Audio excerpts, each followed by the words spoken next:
The muscularis of the small intestine has two layers, circular muscle and longitudinal muscle. Contractions of these muscles serve three functions. 1. To mix chyme with intestinal juice, bile, and pancreatic juice. 2. To churn the chyme and bring it into contact with the mucosa for contact digestion and to maximize nutrient absorption. And 3. To move its contents toward the large intestine. One method of contraction is called segmentation. This is a movement in which stationary ring-like contractions appear at several places along the intestine and then relax as new constrictions form elsewhere in an attempt to knead or churn the contents.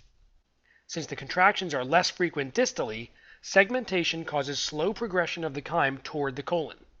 The intensity of contractions is modified by nervous and hormonal influences.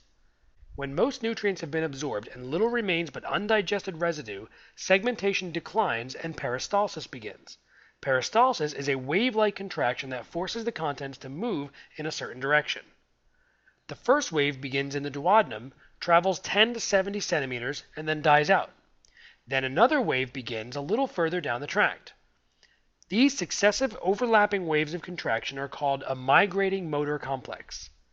They milk the chyme toward the colon over a period of about 2 hours until a second complex expels the residue and bacteria from the small intestine into the cecum. The ileocecal valve is usually closed. Food in the stomach, however, triggers both the release of gastrin and the gastroileal reflex, both of which enhance segmentation in the ileum and relax the valve. As the cecum fills with residue, the pressure pinches the valve shut and prevents the reflux of cecal contents into the ileum.